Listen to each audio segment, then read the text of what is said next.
Hello and welcome to this live session. My name is Amy from Amy_Lens at Instagram.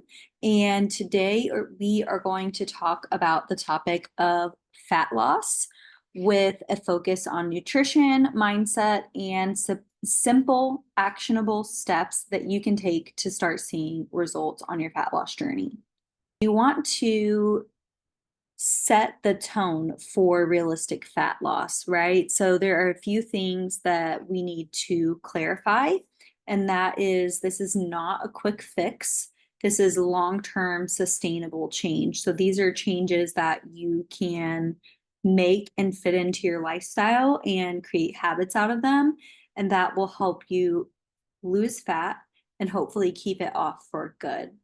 We're also going to focus on building sustainable habits that help you keep it off for good. We definitely want to focus on the role of a calorie deficit, right? So a calorie deficit is eating less calories than you burn or burning more calories than you consume, which is both the same thing. The goal isn't extreme, it's balance, right? We don't need to restrict our calories heavily, especially if you're active. You're not going to need to restrict your calories as much. And this is actually better long-term for your metabolism and will help you get better results as you go through the process of losing fat. So number two, you want to focus on nutrient-dense food choices. These nutrient-dense food choices are going to include mainly whole foods. You're going to want to focus on protein because protein is going to help you feel fuller, and it's also going to help you preserve or even build lean muscle mass. Ideally, you're building lean muscle mass, but sometimes the goal in fat loss is just to not lose muscle. Make sure you're eating whole foods. You also want to include vegetables because vegetables are going to provide an array of nutrients, and they're also going to provide you with fiber that is going to help you keep you feeling full and keep your bowel movements regular as well. And then you also need to consume healthy fats. So this will set you up for long-term success. So healthy fats are going to be things like avocados, liquid oils at room temperature, and this includes coconut oil, even though coconut oil can be solid. And you want to minimize things like butter, margarine. So some common mistakes that you might be making on your fat loss journey is over restricting, so severely under eating, and it can actually really impact your metabolism. And the reason why is because when you undereat, eventually your body will adapt to where it survives on only this number of calories. And what that adaptation looks like is what we call a plateau, right? So when you plateau, you either have to decrease your calories more or you have to reverse diet in order to get out of that hole. And a lot of times what people end up doing, and you might be familiar with this, or maybe you've done this before, is you might end up actually going back to your old habits because you plateau. And so with those old habits, you regain the weight and then you have to try and lose it again, right? The other mistake you could be making is relying too much on fat burning supplements or quick fixes.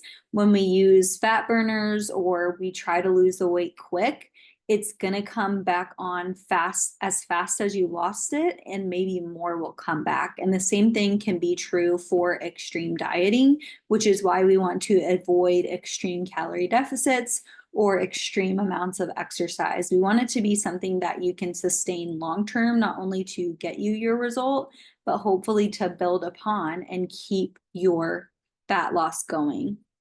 So you can also use these practical tips for your nutrition to help you on your fat loss journey. So you want to make sure that you're eating balanced meals, whether that's 3 meals a day or 5 meals a day, it doesn't matter. Make sure you get a protein, a carb, and a fat at every single meal. And you're also going to make sure that you get vegetables. So your carb source can be a vegetable in some circumstances, but you also want to include leafy green vegetables as part of your balanced diet. And you want to make sure that you eat on a regular schedule. By eating on a regular schedule, you're going to make sure that you're not feeling hungry or you're not feeling. This is also going to prevent you from what we call binge eating or overeating later on. So when you eat in normal intervals, your body knows when your next meal is coming, and you're going to be more likely to eat a reasonable amount and not feel like you need to eat a whole house, right? So you can also make sure to focus on portion control if you're someone who eats out frequently and you're not really sure how much you're consuming, you're not tracking your macros. Portion control is going to be your best friend. So go to your restaurant, cut your plate in half, eat half, and then save the other half for later. If you're hungry, you can always eat more, but you want to make sure that portion size is the first thing on your list. And oftentimes at restaurants, what happens is your portion size of protein will not be big enough. So if you cut your plate in half, I would go ahead and eat the protein from the other portion as well in your half that you're eating. That way you get enough protein for sure, especially if you're someone who eats out frequently. You also want to make sure that you ask them to remove any extra oils. And if you have the option, always get a side that is fruits or veggies. And that way you're limiting your carbohydrate intake, because the two things they overdo when you go out to eat is usually carbohydrates and fats. So you also want to make sure that you're staying hydrated. When you're drinking enough water, this is going to help you feel fuller longer. It's going to provide you with more energy, and it also helps your metabolism process, and it's going to make you feel better throughout this journey. So next, we're going to talk about mindset for fat loss.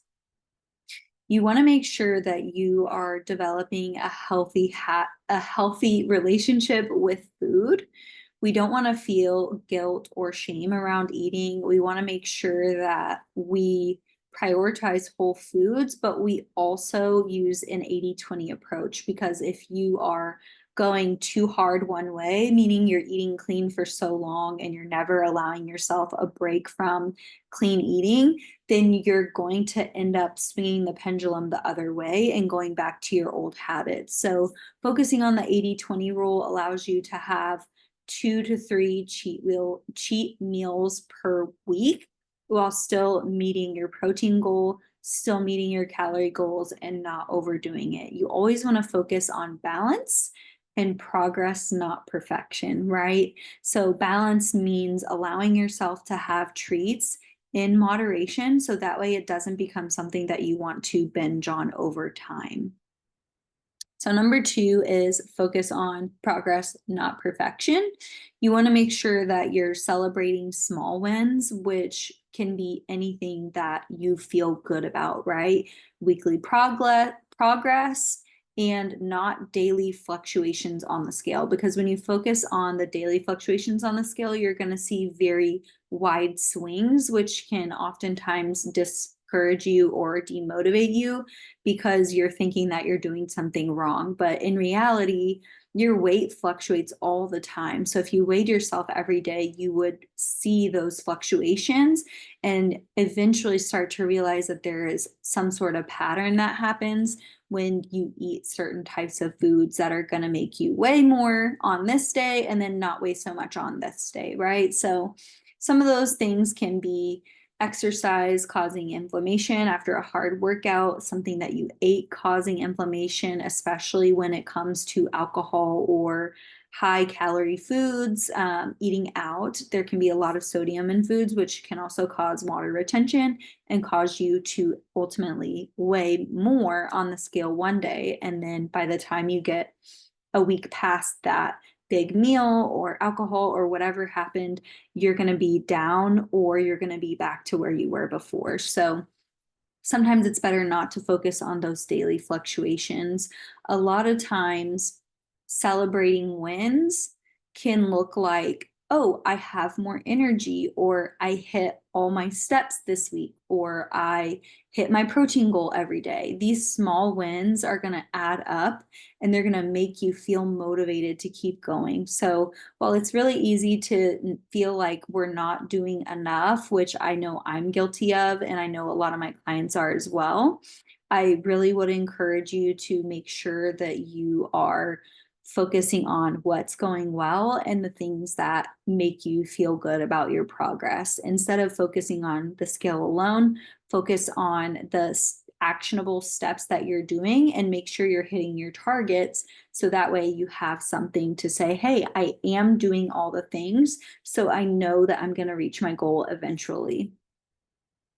You also want to make sure that you ditch the all or nothing mentality. So seriously, just forget all or nothing, because fitness is a long-term game. This is your body, and you live in your body for your entire life. You don't live in your body for 6 weeks or 8 weeks or 2 years. You live in your body for however long God or whoever you believe in allows you to, right? It could be 75 years in this body. So you want to make sure you treat it as such.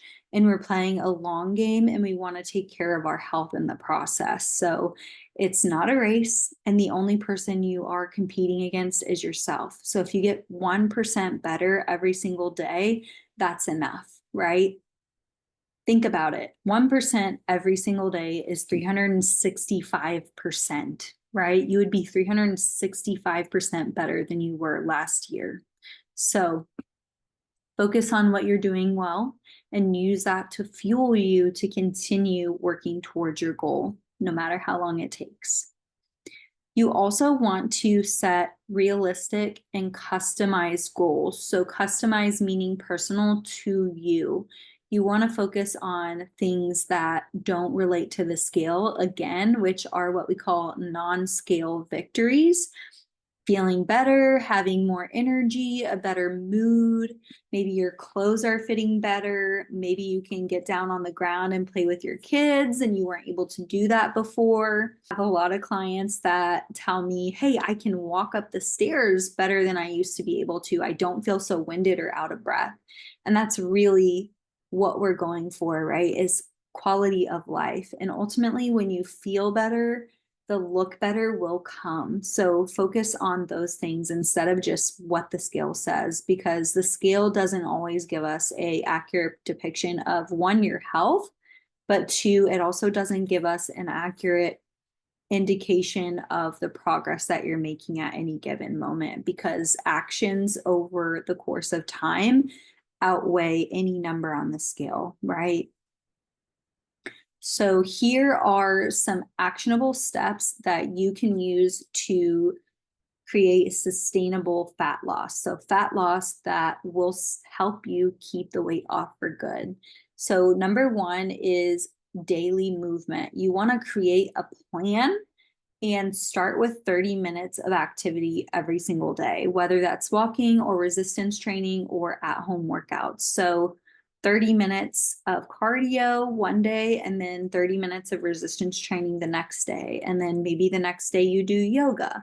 Whatever you decide to do, you want to make sure that it's consistent, because when it's consistent, it becomes routine, and that will help you stick to your plan.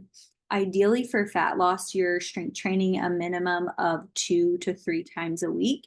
And if you want to get best results, I would suggest 4 times a week with cardio 3 times a week minimum. And that cardio can just be walking. It doesn't have to be anything crazy. So you want to make sure too that you are meal prepping and planning in advance. When it comes to fat loss, your nutrition is going to be the single most important thing that you can focus on. So you want to make sure that you create a plan, pick what days you're going to be meal prepping, pick what days you're going to go grocery shopping, and stick to your plan. If for some reason you can't do it on the day that you normally do it, then pick another day to do it, or set a grocery delivery, set a grocery pickup. So that way you can't miss it and you are setting yourself up for success. And sometimes, you know what, it comes down to, if you're really serious about your success and you don't have time to cook, then get a meal prep service. Hire someone to cook your meals for you and make sure that you have what you need to get your goals. And maybe that's not a long-term solution, but it's definitely something that can help you reach your goals quicker. Number 2 is habit building techniques, right? So you want to start with small, sustainable changes. So maybe 1 or 2 small changes at a time, and then you're going to build on that every single week. This is what I teach my clients when we work one-on-one together. And this is what we work on together, is creating these habits that we can stack up, that create a snowball effect and allow you to get really big results over time. So you want to maybe focus on adding protein to each meal, or maybe you want to drink more water, right? These are 2 goals that can significantly change the composition of your body over time. You'd be really surprised by what just adding extra protein and water can do for you. You can also use a habit tracker or an accountability system. When we talk about habit trackers, this can be things like MyFitnessPal for tracking your nutrition. There are tons of workout tracking apps out there. And if you work with me as your coach, you get access to something called TrueCoach, where we can track your habits, we can track your workouts, and see what things are working and what things are not working. You can also use accountability systems. Again, one of those can be a trainer or a coach, but you can also buddy up with a friend or somebody who's on a similar journey to you and ask them to hold you accountable, right? So pick a couple goals, tell them what you're doing, and then every week give them an update and say, hey, this is how I did. What did you do, right? And then you have a buddy system and someone to hold you accountable to what you said you were going to do. Number 3 is you want to address setbacks proactively. So what do we do when we fall off track, right? When you fall off track, you have to adjust your plan and assess why that happened, right? Is it because you're in a busy season? Is it because you had a family emergency? Did you get a new pet, right? There are many things that can cause us to fall off track. But ultimately, once again, this is your life. So you want to make sure that we're playing the long game and you're not focused on the little hiccups that happen here and there.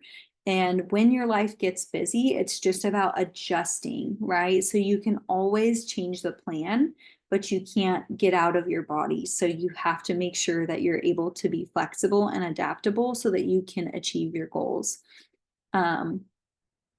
All right, well, that is all I have for you all today. I hope that you learned something from this and you have a few things that you can take away and do for the next, 3 to 6 months and see what happens, right? I always tell my clients that whenever we're making changes, it happens in 3-month cycles. So in 4 weeks, you feel it. In 8 weeks, they see it. So other people, your family, your friends, your coworkers are going to start noticing the changes. And in 12 weeks, you will notice the changes. And this is just the beginning, right? So 12 weeks is when you kind of change what you're doing from, okay, this is just something that I'm doing, to now it's becoming a habit. So once you get past that 3-month mark and 90 days, you really start to develop a routine and a habit. So stick with it and make sure to be honest with yourself and take the time to really commit to the program, because if you commit to the program, you're going to get great results. And it's just about creating the program for yourself, outlining what you want to achieve, creating actionable steps to get there, and then making sure that you give it enough time to work. If in 1 month you don't see any changes, okay, well, let's weigh, let's measure, right? Use a measuring tape, measure your waist, your hips, your chest, your biceps, your legs, and see what those measurements look like on day 1 and on day 30. See what the scale says. take progress pictures, see if they look any different. Do your clothes fit different? Is your energy level changing? And if all of these things are changing, then you know that you're making progress. And if not, make one small adjustment and just continue to see how it works over the course of 2 to 4 weeks. And then maybe you make a little more adjustments and see what works the best for you. And if you ever have any questions or you feel like you're stuck, then I am always here to help you. You can send me a message, you can comment below, and I will do my best to help you in any way that you can. And if you have any tips that have worked for you in the past, I would love to hear them. You can also apply for one-on-one coaching with me. There will be a link down below for you to apply. And if you are watching this on YouTube, then go ahead and click the link below. And you can also join my free school community where I post educational content every single week so you can learn something new about health and fitness to help you, whether your goal is fat loss or just living a healthy lifestyle and being a better version of you. Thanks for watching, and I will talk to y'all next week.